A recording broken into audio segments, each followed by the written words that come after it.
नमः सिद्धेभ्यः। ओम नमः सिद्धेभ्यः। ओम नमः सिद्धेभ्यः। भव्यात्माओं, आप भगवान शांतिनाथ के समोसरण में बैठे हुए हैं। वैसे इसमें मुख्य रूप से कमलासन पर गंधकुटी में भगवान शांतिनाथ विराजमान है, इसलिए शांतिनाथ का समोसरण है। फिर भी जो समोसरण विधान हो रहा है उसमें 2400 तीर्थंकर भगवंतों के समोसरण की पूजा हो रही है ना? सब लोग ध्यान से पढ़ रहे हैं, सुन रहे हैं। समोसरण के बारे में मैं आगे आपको ध्यान कराऊंगी और बताऊंगी। समोसरण में एक दिन संक्षेप में बताया था आगे। अभी मैं आपको ले चल रही हूँ कुछ अपने दिगंबर जैन समाज में जो विचारधाराएं हैं भिन्न भिन्न, उसके बारे में आगम में, जैन शास्त्रों में, जैन ग्रंथों में क्या है, इस पर प्रकाश डालूंगी, इस पर आपको बताऊंगी। आप लोग बहुत ध्यान से हर एक चीज को समझें। दिगंबर जैन परंपरा में वर्तमान में 2 धारा प्रसिद्ध हैं, 13 पंथ विचारधारा, 20 पंथ विचारधारा। सब लोग इधर देखो, कोई भी आपस में बात नहीं करेगा। 13 पंथ विचारधारा में पंचामृत अभिषेक, क्षेत्रपाल, दिक्पाल आदि के अर्घ्य, शासन देव देवी की पूजा, पद्मावती आदि की नहीं मानते हैं। और कई एक चीज़ों में थोड़ा सा विरोध रहता है। उसमें एक शुद्ध 13 पंथ चला, बीच में कांजी पंथ के निमित्त से उसमें तो दीप से पूजा करना यानी दीपक जलाना, धूप खेना भी मना हो गया था। बीच में कुछ ऐसे लोग भी आज भी हैं। तो ये दिगंबर जैन परंपरा में अनेक प्रकार से ये भेद पड़ा। 20 पंथ विचारधारा वाले धूप भी खेते हैं, दीप भी जलाते हैं, शासन देव देवी को अर्घ्य भी चढ़ाते हैं, दिक्पाल को भी चढ़ाते हैं, क्षेत्रपाल भी मानते हैं और शासन देव देवी, पद्मावती माता आदि को भी मानते हैं। पंचामृत अभिषेक भी करते हैं, महिलाएं भी अभिषेक करती हैं। हमारे सामने अनेक बार ये प्रश्न आते हैं कि वास्तविकता क्या है। मैंने जहाँ जन्म लिया, अवध प्रांत में टिकैत नगर जन्मभूमि, वहाँ पर मैंने बचपन में ये पंथ भेद नहीं सुना था। वहाँ बराबर महिलाएं अभिषेक करती है, सब बालिकाएं, युवती, वृद्धा, हर एक। और पंचामृत भी अभिषेक और फल फूल आदि सब परंपरा क्षेत्रपाल, पद्मावती सब मंदिर में है, चल रही थी, हमें मालूम नहीं था। जब घर छोड़ने के बाद, दीक्षा लेने के बाद जयपुर आदि में चातुर्मास हुए तो हमारे सामने जब प्रश्न आए तो आचार्य श्री से पूछा। आचार्य श्री वीर सार महाराज ने कहा ग्रंथों का अवलोकन करो, और उन्होंने प्रमाण बताए। सबसे अधिक सबल प्रमाण पूज्यपाद स्वामी का बनाया हुआ पंचामृत अभिषेक पाठ। हमारे पाठ में हमारे जन्म से पहले ही एक पुस्तक छपी हुई है, अभिषेक पाठ संग्रह, पंडित पन्नालाल जी सोनी ने छपाया था, है अभी हमारे यहाँ लाइब्रेरी में है। उसमें 16 अभिषेक पाठ हैं, आचार्यों के द्वारा, अधिकतर आचार्यों के हैं, विद्वानों के भी हैं, आशाधर जी आदि के। मैंने उसका भी अवलोकन किया, उमा स्वामी श्रावकाचार्य पढ़ा और भी अनेक ग्रंथों के स्वाध्याय किए और पाया अच्छी तरह से पूज्य पाद स्वामी के अभिषेक पाठ जो आपको सुबह अभिषेक पाठ कराते हैं हमारे विद्वान, वो हिंदी में है। उसका मैंने लगभग 15-20 वर्ष पहले हिंदी पद्यानुवाद किया संस्कृत के पूज्य पाद स्वामी के पंचामृत अभिषेक पाठ का। वो उसका हिंदी अनुवाद है, मेरा बनाया हुआ नहीं है, हिंदी पद्यानुवाद है। उसमें दिक्पाल के लिए भी अर्घ है, क्षेत्रपाल के लिए भी अर्घ है, और शासन देव देवी को भी अर्घ चढ़ाने का आगे आचार्य ने उपदेश दिया है, आज्ञा दी है कि पूजा तभी पूरी होगी जब आप नव देवता को आदि करके अर्घ चढ़ाकर पूजा करके और शासन देव देवी आदि को अर्घ चढ़ाकर पूजा पूरी करेंगे। उसमें सारी विधि दी हुई है और वो पूजांजलि में भी छपी है, अन्यत्र भी है। मेरी भी शंका का समाधान हुआ और मैंने भी हजारों लाखों लोगों का शंका का समाधान किया।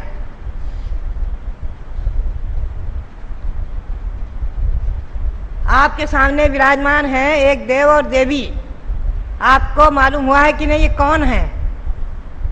यहाँ विराजमान है देव, उधर देवी है, वस्त्र पहने हैं। आपने पूछा नहीं होगा पंडित से कि ये कौन है। क्षेत्रपाल पद्मावती तो नहीं है, इनके फणा नहीं है। कौन है? भगवान शांतिनाथ के गरुड़ यक्ष और महामानसी देवी। गरुड़ यक्ष महामानसी देवी भगवान शांतिनाथ के शासन देव देवी हैं। तिलोय पंडिती में लिखा है, सबसे प्राचीन ग्रंथ तिलोय पंडिती 2000 वर्ष पुराना, उसका हिंदी अनुवाद छपा हुआ था, बहुत पुराना, और आरिका विशुद्धमती जी ने भी उसका हिंदी अनुवाद किया हुआ। उसमें 24 तीर्थंकरों के शासन देव देवी के नाम हैं, गोमुख यक्ष चक्रेश्वरी देवी, और ये बताया है कि भगवान के समो शरण में भगवान के पास में रहते हैं। शास्त्र में लिखा हुआ है सबसे अधिक प्राचीन मूर्ति है अपने भारतवर्ष में दिगंबर जैन परंपरा में बड़वानी के भगवान ऋषभदेव। और बुंदेलखंड में और भी हैं, हमें नहीं मालूम, हम बुंदेलखंड की हमने यात्रा नहीं की, लेकिन बड़वानी में गौमुख यक्ष और चक्रेश्वरी यक्षी उसी में पाषाण में उत्कीर्ण है। आप लोगों ने जिन्होंने बड़वानी की यात्रा की होगी देखा होगा, खंडगिरी उदयगिरी की गुफाएं हैं, वहाँ भगवंतों की प्रतिमाएं दीवार में उत्कीर्ण गुफाओं में हैं। उनमें भी शासन देव देवियों की मूर्तियां हैं, बहुत हैं, और सब शिलालेख आदि सब छपे हुए हैं। रानी गुफा आदि के एलोरा में भी बहुत सी गुफाएं हैं जहाँ भगवंतों की प्रतिमा उत्कीर्ण है, विराजमान है, और शासन देव देवियों की मूर्तियां हैं। यक्ष यक्षिणी यानी भगवान ऋषभदेव के शासन देव देवी का नाम है गोमुख यक्ष चक्रेश्वरी देवी, सबके अलग अलग नाम हैं। भगवान शांतिनाथ के देवी का नाम है गरुड़ यक्ष महामानसी देवी। चंद्रा प्रभु के यक्ष यक्षिणी का नाम है विजय यक्ष ज्वालामालिनी देवी। भगवान पार्श्वनाथ के शासन देव है धरणेन्द्र यक्ष पद्मावती देवी। भगवान महावीर के शासन देव हैं मातंग यक्ष सिद्धायनी देवी। 3-4 नाम मैंने बता दिए। इनके अर्घ चढ़ाने का, पूजा करने आदि का विधान शास्त्रों में है, दोष नहीं है। सम्यक दृष्टि के लिए दोष नहीं, सम्यक दृष्टि के लिए विधान है। बल्कि प्रश्न होता है कि व्रती दूसरी प्रतिमाधारी, तीसरी प्रतिमाधारी, 7वीं प्रतिमाधारी आदि ये अव्रती की आराधना, उनका अर्घ कैसे करेंगे? ये प्रश्न आए दिन आता है। मेरे पास एक ही उत्तर है कि आचार्य पूज्य पाद स्वामी आदि जो बड़े बड़े आचार्य हैं, अभय नंदी गुणभद्र सूर्य आदि, ये सब महाव्रती थे और इन्होंने व्रतिकों के लिए, देशव्रतियों के लिए पूजा विधान बताया है, तो उसमें उन्होंने अर्घ चढ़ाने का आदेश दिया है। बिना इनकी आराधना और बिना इनकी अर्घ आदि की पूजा पूरी ही नहीं होती है। पुराकर्म विधि में और आखिरी में, आदि में, अंत में सो इनके अर्घ आते ही आते हैं, दिक्पाल आदि के, क्षेत्रपाल आदि के। तो आचार्य अपने लिए प्रमाण हैं, वो भी जानते होंगे गुणस्थान की व्यवस्था। हमें इसमें कुछ भी तर्क नहीं उठाना है, हमें तो ये आचार्य की आज्ञा सिरोधार्य सिर माथे। आचार्य शांति सागर महाराज जी की परंपरा में बराबर पद्मावती आदि शासन देव देवियों की मान्यता रही है।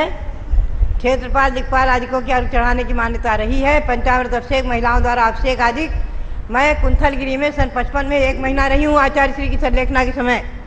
मैंने अब सब अपने आंखों से वहाँ देखा है। जो कट्टर से कट्टर तेरापंथी थे इधर उत्तर प्रदेश के, वो भी वहाँ जाकर के बोली लेकर के और आचार्य श्री के सामने सपत्नी पति पत्नी मिलकर के पंचामृत अभिषेक करते थे खूब ठाठ से। बड़े बड़े विद्वानों ने और बड़े बड़े श्रीमंतों ने सबने किया है। तो आगम में ये विषय वर्णित है। ये 20 पंथ परंपरा जिसे आज हम कहते हैं वो आगम परंपरा है। उसमें कहीं भी कोई विषय आगम से अतिरिक्त नहीं है। इसीलिए यहाँ 3 मूर्ति मंदिर के सामने एक बोर्ड लगा हुआ है, आप पढ़ना हो, शिलापट्ट, उसमें लिखा हुआ है कि यहाँ जम्बूद्वीप स्थल पर कोई भी 13 पंथी 20 पंथी अपने अपनी आमना के अनुसार पूजा पाठ करें, किसी के लिए रोक टोक नहीं रहेगी। और यहाँ कई बार एक साथ 13 पंथी और 20 पंथी मिलकर के 2-2 मंडल बनाते हैं, अपने अपने मंडल बनाकर अपने अपने पूजा विधान करते हैं। कभी कोई भी किसी का विरोध नहीं करता है।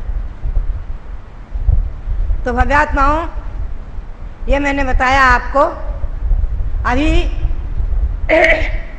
एक नया विषय हमारे सामने आया है। वो लगभग 8 महीने से पहले एक पोस्टर आया था गुजरात से। उसमें हुमड़ समाज के गोत्रों के हिसाब से कुल देवताओं के नाम थे। अनेक प्रकार के नाम है उसमें।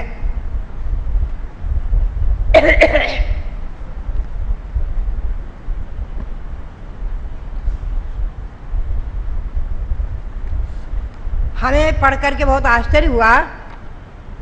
उसमें कहाँ ये सब नाम?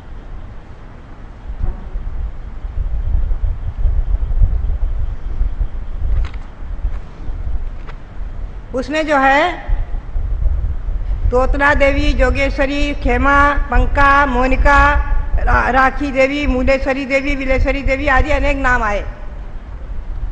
मैंने देखा दिगंबर जैन ग्रंथों में कहीं भी इनके नाम नहीं हैं। इन्हें कुल देवता मान करके वो लोगों ने उन देवियों के चित्र भी छापे थे। मैंने इस पर चिंतन किया, विचार किया, तो ये लगा कि ये दिगंबर जैन परंपरा से अतिरिक्त ये एक लौकिक परंपरा, ये मिथ्यात्व की परंपरा है। इस पर चिंतन गया तो मुझे बहुत पुरानी बात याद आई। सन 1955 में जब मैं कुंथलगिरी थी तो वहाँ सबसे पुरानी छुलिका अजितमती अम्मा, जो आचार्य शांति सागर महाराज की दीक्षित थी। हम लोग सब आरिकाएं छुलिकाएं वहीं पर उन्हीं के पास थे। आरिका तो एक थी, बाकी सब छुलिकाएं थी। हम वहाँ चर्चा हुई थी वहाँ कुल देवता के बारे में। तो अजितमती अम्मा ने बताया था कि अपने दिगंबर जैन परंपरा में कुल देवता नाम की कोई चीज नहीं है।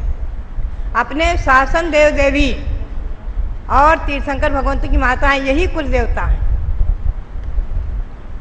इनके सिवाय आचार्य श्री शांतिनाथ महाराज ने दक्षिण में घर घर से देव देवियों की मूर्तियों को गाड़ी में भरा भरा करके, बैलगाड़ी में भरा भरा करके और नदियों में विसर्जित कराया था। कुछ लोगों ने विरोध भी उठाए थे, तो आचार्य श्री ने कहा कि अब जो है इनका समय खत्म हो गया, समाधान दिया था। तो वो कई दिनों तक बराबर अजितमती अम्मा और वहाँ पर थी जिनमती अम्मा आदि कई छुलिकाएँ थी उनकी।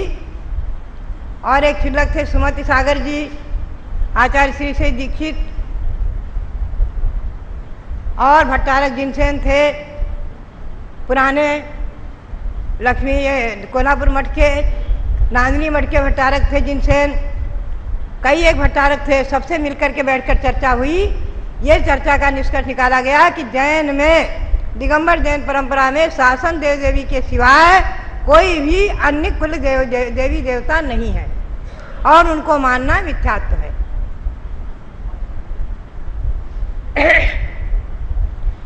अभी वो चर्चा पुनः शास्त्रीय परिषद के विद्वानों के द्वारा आई।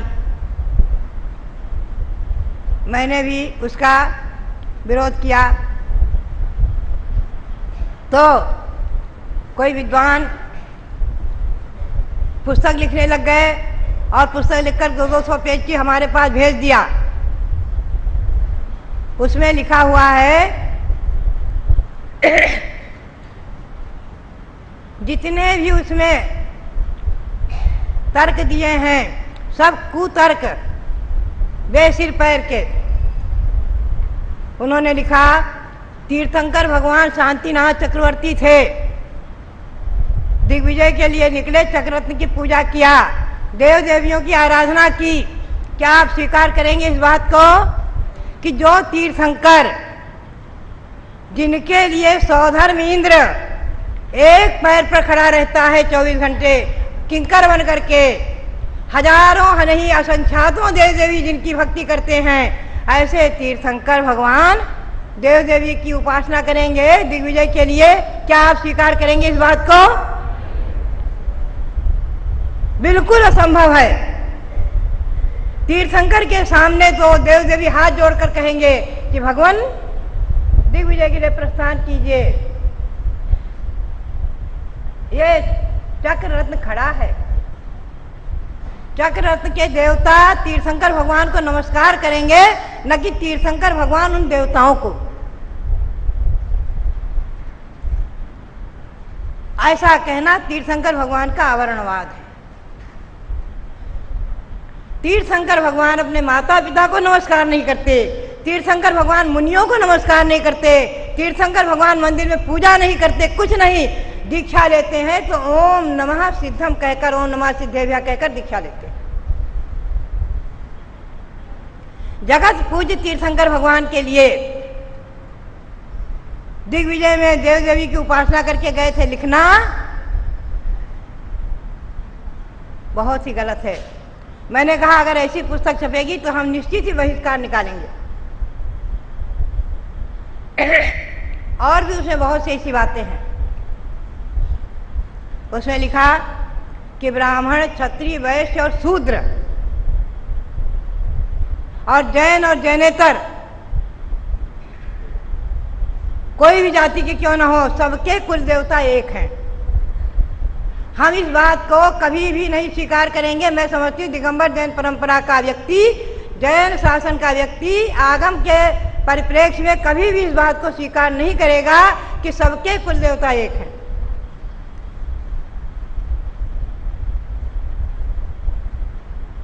केवल हमेशा ध्यान में रखना, दक्षिण में ज्वालामालिनी के मंदिर हैं, पद्मावती का मंदिर है, सुनने में आया, लेकिन कहीं शासन देवी देवी के मंदिर आज तक सुनने में नहीं आए थे।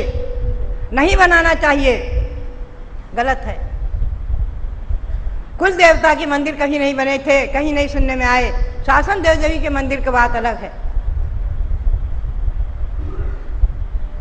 ललितपुर, वहाँ क्षेत्रपाल, ललितपुर का क्षेत्रपाल तीर्थ ही प्रसिद्ध था मंदिर, भले ही आज उसे धरती में दबाया गया, समाया गया, उसका भी विरोध हुआ। जो भी हो, तेरापंथी साधुओं के द्वारा ऐसा किया गया। दक्षिण में भी स्तव निधि में क्षेत्रपाल नाम से तीर्थ है, क्षेत्रपाल नाम से तीर्थ है, क्षेत्रपाल हैं। पद्मावती के मंदिर है, ज्वालामालिनी के मंदिर हैं, चक्रेश्वरी के हो सकते हैं, लेकिन कहीं कुल देवता के मंदिरों की बात अभी तक सुनने में नहीं आई थी। और अब जो ये उपक्रम किया जा रहा है, ये दिगंबर जैन समाज में 20 पंथ के नाम से मिथ्यात्व को थोपा जा रहा है। ये बिल्कुल घोर मिथ्यात्व है। आगम के परिप्रेक्ष्य में दिगंबर जैन परंपरा में कहीं भी शासन देव देवी के सिवाय आप देखेंगे, प्राचीन बुंदेलखंड में भी, खजुराहो में, कहीं भी मंदिरों में शासन देव देवी की मूर्तियां पाई जाती हैं। दक्षिण में तो है ही हैं, एलोरा में, खंडगिरी, उदयगिरी में, और अभी मांगी तुंगी में 24 तीर्थंकर विराजमान हुए, उन बराबर शासन देव देवी उनके आजू बाजू में है, बहुत जगह हैं। प्राचीन मूर्तियों में भी हैं। ये प्राचीन मंदिर जो शुद्ध तेरापंथी कहलाता है, यहाँ भी अंबिका देवी की मूर्ति हैं। तो यहाँ पर नहर की खुदाई में 25-30 वर्ष पूर्व यहाँ नहर की खुदाई में मिली थी, अभी विराजमान है। वहाँ एक कोने में भगवान पार्श्वनाथ के मंदिर के पास एक कोने में अंबिका देवी की मूर्ति विराजमान है, जो नेमिनाथ के भगवान के शासन देवी की मूर्ति है। उसके मस्तक पर नेमिनाथ भगवान की प्रतिमा है। इनके सिवाय कोई भी कुल देवता दिगंबर जैन परंपरा में नहीं है। ये बात आप लोगों को सबको ध्यान में रखना है। ये एक नया जो पंथ चलाया जा रहा है, ये आचार्य शांति साहज की परंपरा से बिल्कुल ही गलत है।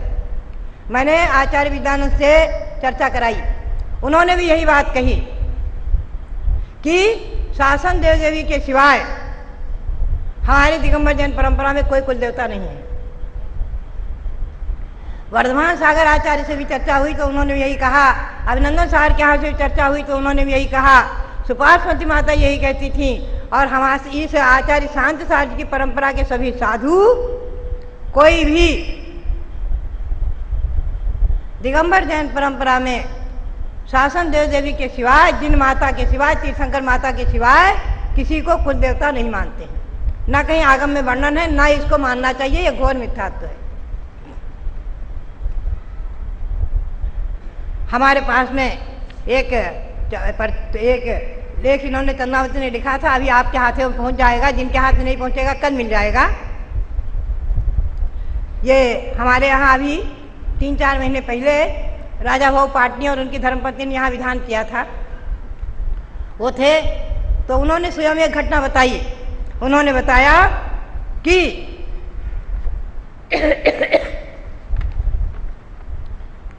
हमारे राजा भाऊ पाटनी की पत्नी ने बताया था कि हमारे पिहर में घासीलाल मूलचंद गंगवार परिवार में लगभग 65-70 वर्ष पूर्व जाम्बवा नाम की देवी कुल देवता थी। चंद्र सागर जी महाराज, आचार्य कल्पचंद सागर जी महाराज आए, जो शांति सागर महाराज जी के परंपरा के उन्हीं के शिष्य थे और कट्टर बीसपंथी थे। महिलाओं द्वारा अभिषेक कराने में, पंचामृत अभिषेक कराने में सबसे ज्यादा अग्रणी वही थे, और बहुत टक्कर लिया है उत्तर प्रदेश में, इंदौर आदि में, जयपुर में। बताया कि उन्होंने विरोध किया और कहा इन्हें हटा दो, तो उनके वो चांदी की लगभग 2 किलो की मूर्ति थी, उसको उन्होंने गलवा दिया। ये उन्होंने अपने आंखों देखी प्रत्यक्ष घटना उन्होंने बताई थी। ऐसे और भी अनेकों प्रमाण हमारे सामने आए गुजरात से भी, कि जहां साधु साधियों ने कुल देवता की मूर्ति का मना किया। तो बात यही है कि आज मैं आप पूरी दिगंबर जैन समाज के लोगों से कहूंगी कि अपने शासन देव देवी पद्मावती, चक्रेश्वरी, ज्वाला मालिनी आदि जो भी हैं, और तीर्थंकरों की माता मरु देवी, त्रिशला देवी आदि, इनके सिवाय किसी को भी और आप मानने का प्रयास ना करें, किसी के कहने में ना आए। आचार्य शांति सागर महाराज की परंपरा के कट्टर रहे, उनके अनुयायी रहे, और इस प्रकार से जो है मनगढ़ंत नाना प्रकार की जो देवियां की मान्यता है, उनके मंदिर बनवाना, उनके लिए ग्रंथ छपाना आदि कार्यक्रम में सहयोगी सहभागी ना बने। जो मानते हैं मानो। आज तमाम लोग साईं बाबा की जा रहे हैं, तमाम लोग वैष्णो देवी के जा रहे हैं, तमाम लोग पीर पर चादर चढ़ा रहे हैं। हमारे दिगंबर जैन नहीं मानते, हम क्या करेंगे? हमारे एक भक्त हैं, उन्होंने एक नई जगह खरीदी, उसमें एक पीर बनी हुई है मुसलमान की, और रोज उस पर दीपक जलाते हैं। हमने कहा अरे क्या कर रहे हो भैया? बोले माता जी अगर एक दिन दीपक न जलाऊं मेरे अनर्थ हो जाता, कोई ना कोई घटना हो जाती है, कोई ना कोई कारण कुछ बन जाता है। अब बताइए ये क्या है? ये मिथ्यात्व है, धारणा ऐसी गलत बन गई है। अपने शासन देव देवी बड़े से बड़े विघ्न को दूर करने में समर्थ हैं, आप ध्यान में रखें, तारा देवी बौद्धों ने मेरे को बचपन में अकलंग निकलंग नाटक देखकर बैराग हुआ। आप लोगों ने कभी सुना होगा, नाटक भी किया होगा। उस समय अकलंग निकलंग के चरित्र में एक आता है कि जब अकलंग देव बौद्धों के साथ शास्त्रार्थ कर रहे थे, तब बौद्धों ने अपनी एक देवता तारा देवी को घड़े में स्थापित करके पर्दे के अंदर रख दिया, और वो देवी बोल रही थी और अकलंग देव इधर से शास्त्रार्थ कर रहे थे। 6 महीने निकल गए। अकलंग देव को एक दिन बहुत चिंता हो गई कि 6 महीने हो गए हैं, क्या बात है जो मैं शादवाद के बल पर जैन धर्म की विजय पताका नहीं फहरा रहा हूं, क्या बात है। चक्रेश्वरी ने स्वप्न दिया कि हे महामना महामुने, आप बौद्ध गुरु से शास्त्रार्थ नहीं कर रहे हैं, आप उनकी अधिष्ठात्री तारा देवी के साथ शास्त्रार्थ कर रहे हैं। वो घड़े में थापी हुई है। किसने स्वप्न दिया? चक्रेश्वरी ने। ये कौन थी? भगवान आदिनाथ की शासन देवी। और आप अपना प्रश्न आज दोबारा करना, वो देवी निरुत्तर हो जाएगी तो आप खड़े होकर के खड़े को ताड़ित करना और भाग जाएगी। अकलंग देव ने वैसा ही किया। प्रश्न दोबारा किया, कोई उत्तर नहीं आया तो खड़े हुए पर्दे को खटाया और अंदर घुसे, खड़े को लात मारा और तारा देवी निकलकर भाग गई और दिगंबर जैन परंपरा की विजय हुई। शास्त्रार्थ पूर्ण हुआ, अकलंग देव विजयी हुए। तो अपने शासन देव देवी कुंद देव ने गिरनार पर्वत पर नेमिनाथ की शासन देवी अंबिका देवी को पत्थर की मूर्ति को बुलवा दिया था। जब विवाद हुआ श्वेतांबर और दिगंबर का यात्रा के लिए, श्वेतांबर साधुओं ने कहा पहले हम चढ़ेंगे, यात्रा करेंगे। दिगंबर साधुओं ने कहा हम करेंगे। आपस में टकराव हुआ। ये हुआ कि अंबिका देवी जो कहेगी वो होगा।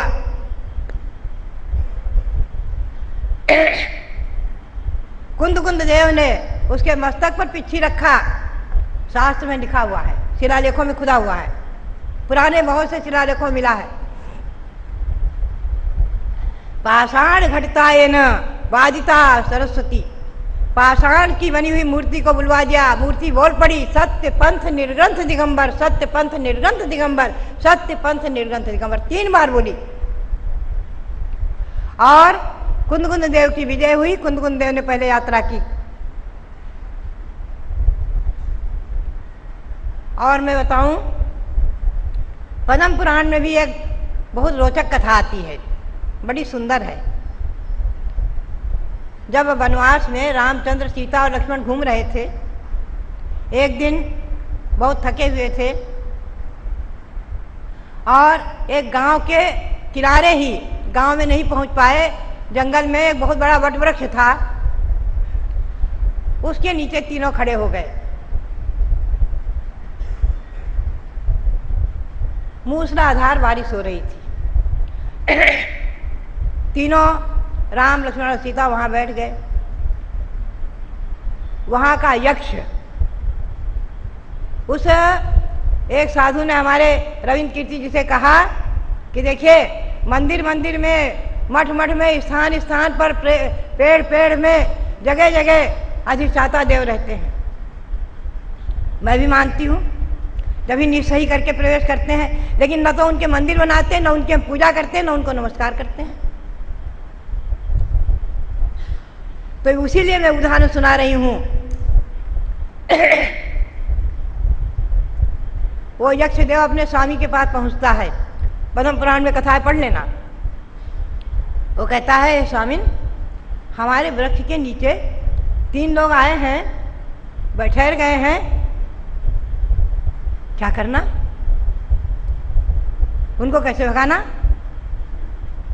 तो उसके स्वामी देव अवधि ज्ञान से चिंतन करते हैं, ओहो ये नारायण, बलभद्र, महासती सीता तीनों हैं, ये तो बलभद्र हैं, नारायण हैं। क्या करते हैं रात में? वो तीनों गहरी नींद में सो जाते हैं।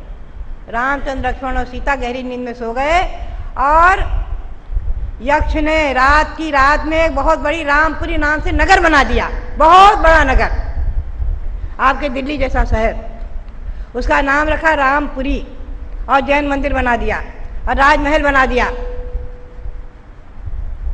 और वहां चारों तरफ में पहरेदार लगा दिए, जो जैन होगा वही इसके अंदर प्रवेश पाएगा। रामचंद्र जब सुबह उठते हैं, आंख खुलती है, देखते हैं चारों तरफ, हम राजमहल में सोए हुए हैं, राजमहल है, सामने मंदिर है, चारों तरफ बहुत बड़ा शहर बसा हुआ है। एक क्षण में वो समझ गए कोई न कोई देव ने ये सब किया है। वहां बहुत दिनों तक वो रहे हैं, लेकिन ध्यान रखना, उन्होंने उस यक्ष को पूजा नहीं था, नमस्कार नहीं किया था, न उसकी आराधना की थी, यक्ष ने उनकी आराधना की थी। हम लोग कहीं भी जाते हैं निश्चय करके प्रवेश करते हैं, आपको भी कहते हैं मंदिरों में जाओ, कहीं सूने स्थान पर जाओ, सूने मकान में जाओ, कहीं वृक्षों के नीचे जाओ, निश्चय करके जाओ। इसका मतलब ये नहीं कि उनकी देवता की मूर्ति बनाने लग जाना या उनके मंदिर बनाने लग जाना। कोई रामचंद्र ने उस यक्ष का मंदिर नहीं बनवा दिया, न उसकी मूर्ति पधराई। तो ये सब बातें ध्यान में रखने की हैं। केवल दिगंबर जैन परंपरा के अनुसार, आचार्य श्री पूज्यपाद स्वामी की आज्ञा के अनुसार, आचार्य उमा स्वामी की आज्ञा के अनुसार, शासन देव देवी और जिन माता, दिक्पाल, क्षेत्रपाल, नवग्रह, इनके सिवाय अपने यहाँ कोई कुल देवता नहीं है। दिगंबर जैन परंपरा में ध्यान में रखना, कोई भी परंपरा चली आई हो, उसको छोड़ने में, त्याग करने में डरना नहीं चाहिए, संकोच नहीं करना चाहिए। आपके रक्षक तीन लोक के नाथ भगवान अनंत देव, भगवान शांतिनाथ विराजमान हैं, क्यों डरना? तीन लोक के नाथ हैं। अगर वो हमारी रक्षा नहीं करेंगे तो जैन धर्म कैसे टिकेगा? जैन धर्म का अस्तित्व कैसे रहेगा? आप विश्वास करके देखें, आपकी रक्षा होगी। बचपन में मेरा उदाहरण आप लोगों ने कई बार नाटकों में प्रस्तुत किया है, छोटी सी उम्र में भी।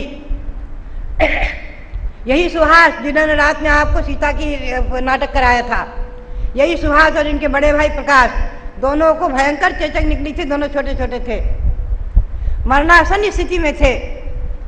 लोगों ने कहा शीतला माता की पूजा करो, पेड़ को सींचो, पीपल को सींचो, पंडित को ये दो वो दो, ये करो करो। मैंने बचपन में ही कह दिया कुछ नहीं होगा। शीतलनाथ भगवान, शांतिनाथ भगवान, मंदिर में उनका पूजा करो, उनका गंधोदक लाओ, बच्चों को लगाओ। मेरी माँ ने मेरी बात मानी, मैंने भी वही किया, माँ ने वही किया, और दोनों सुरक्षित जीवित बचे। और बल्कि जिन्होंने शीतला की और दुनिया भर की पेड़ पूजा की थी, उनके कई एकों के बच्चे मर भी गए। तो उस समय गांव भर में 80 घर थे, सबने मिथ्यात्व का त्याग किया।